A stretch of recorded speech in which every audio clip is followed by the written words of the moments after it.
Riders to the sea পরবর্তী অংশ এতদূর পর্যন্ত আমরা দেখেছি বার্টলে কোনেমারা গিয়ে সেই ঘোড়াগুলো বিক্রি করে তার ঘরের ইকোনমিক কন্ডিশন কিছুটা বেটার করার জন্য উদ্যত। তাই সে কারো কথাই শুনছে না এবং তাদের মা মারিয়ার কথাও সে উপেক্ষা করে কোনেমারা যাওয়ার উদ্দেশ্যে সে রওনা দিচ্ছে।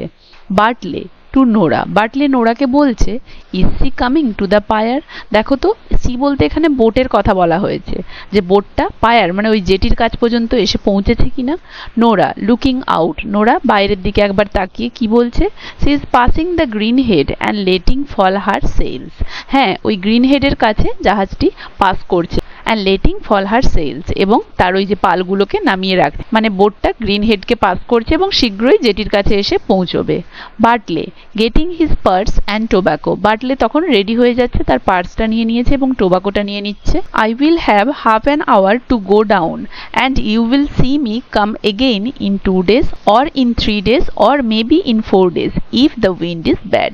বার্টলে তার পার্স আর টোব্যাকোটা নিয়ে বলছে আমাকে আধ ঘন্টার মধ্যেই নিচে চলে যেতে হবে, কারণ চলে এসেছে যেহেতু বোট, এবং আমাকে তোমরা আবার দেখতে পাবে হয় 2 দিন পরে বা 3 দিন পরে বা 4 দিন পরে। If the wind is bad, যদি ঝড়ঝঞ্ঝা দেখা দেয়, তাহলে যদি ঝড়ঝঞ্ঝা না দেখা দেয় তাহলে হয়তো 2 দিন 3 দিন বা 4 দিনের মাথায় আমি ফিরে চলে আসবো, কিন্তু যদি ঝড়ঝঞ্ঝা দেখা দেয় তাহলে হয়তো এর থেকেও বেশি একটু দেরি হতে পারে।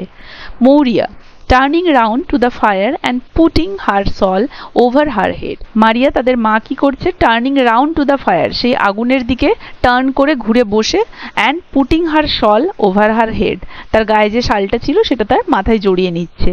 Isn't it a hard and cruel man won't hear a word from an old woman and she is holding him from the sea?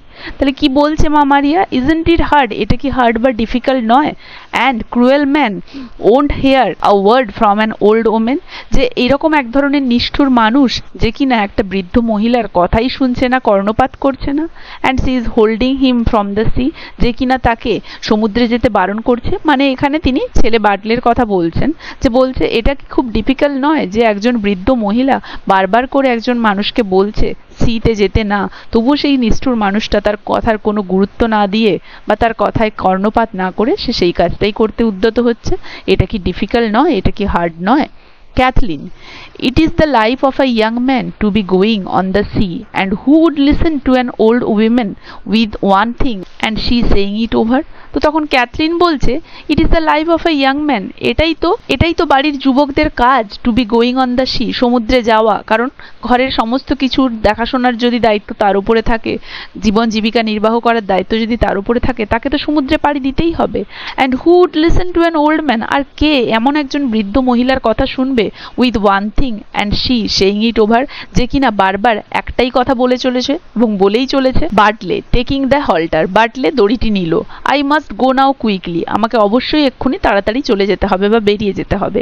I will ride down on the red mare, আমি ওই red মেয়ার, মেয়ার মানে ওখানে ঘটকি, মানে যে female version of the male, তাহলে Bartley এখানে বলছে যে আমি ওই লাল রঙের ঘোড়াটা চড়বো, মানে আমি ওই ঘোড়াটা রাইড করব। অ্যান্ড দ্য গ্রে পনি, এবং ওই ধূসর রঙের ঘোড়াটা উইল রান বিহাইন্ড মি, আমার পেছনে দৌড়বে। গ্রে পনিটা হচ্ছে মাইকেলের, এই মাইকেলের ঘোড়াটা তার পেছনে যাবে এবং সে তার নিজের লাল ঘোড়াটা করে সে যাবে। The blessing of God on you, ভগবান তোমাদের মঙ্গল করুক। তাহলে বার্টলে দড়িটা নিয়ে বলছে আমাকে তাড়াতাড়ি যেতে হবে, আমি ওই রেড মেয়ারটা রাইড করব এবং আমার পেছনে গ্রে পনিটা যাবে যেটা মাইকেলের, ভগবান তোমাদের মঙ্গল করুক। হি গোজ আউট, এই বলে সে বেরিয়ে গেল।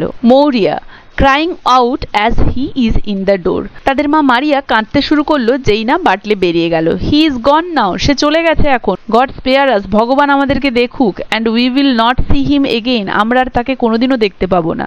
দেখো এখানে বার্টলে যে একমাত্র এখন জীবিত, সে জাস্ট ঘর থেকে বেরিয়ে গেল, কিন্তু মারিয়া মা হয়ে কেমন একটা অমিনাস, কেমন একটা অমঙ্গলজনক কথাবার্তা বলতে শুরু করেছে। মানে তিনি ভেবেই নিয়েছেন এটাই বার্টলের সাথে তার শেষ দেখা, বার্টলে যেন আর কখনোই ফিরে আসবে না, সে গেল মানে চলেই গেল, এবারে সে মারা যাবে বাকি 5 জন ছেলের মতো। হি ইজ গন নাও, সে চলেই গেল এখন। And when the black night is falling, এবং যখন কালো রাত্রি ঘনিয়ে আসবে, we will have no son left me in the world, তখন আমার এই পৃথিবীতে আর কোনো পুত্র বেঁচে থাকবে না। তাহলে মা হয়ে কত বড় একটা অমঙ্গলজনক কথা বলল যখন ছেলে তার সেই মাত্র পাড়ি দিচ্ছে কোথাও যাওয়ার উদ্দেশ্যে সমুদ্রে। তাহলে দেখো এটাই বুঝিয়ে দিচ্ছে যে এর পরবর্তীকালে নিশ্চয়ই খুব খারাপ কিছু ঘটতে চলেছে। কারণ মায়ের মুখ দিয়ে সাধারণত সবসময় শুভ কথা বেরোয় যখন তার বাচ্চা বাইরে পাড়ি দিচ্ছে বা বাইরে যাওয়ার উদ্দেশ্যে বেরোচ্ছে, কিন্তু এখানে মারিয়া মা হয়ে তার ছেলে যখন বাইরে কোনো একটা কাজের জন্য বেরোচ্ছে কত বড় অমঙ্গলজনক কথা একটা বলল। এটাই যেন সাইন দিচ্ছে এর পরবর্তীকালে খুব খারাপ কিছু ঘটতে চলেছে। আজ তাহলে এতদূর পর্যন্তই। আশা করি এতদূর পর্যন্ত কারো কোথাও বুঝতে অসুবিধা হয়নি। ভিডিওটা কেমন লাগলো জানাবে, ভালো লাগলে একটা লাইক আর শেয়ার করে দেবে। আর যারা যারা আমার চ্যানেলটা সাবস্ক্রাইব করোনি, কাইন্ডলি আমার চ্যানেলটা ভালো লাগলে সাবস্ক্রাইব করে দেবে। এর পরবর্তী অংশ পরের ভিডিওতে।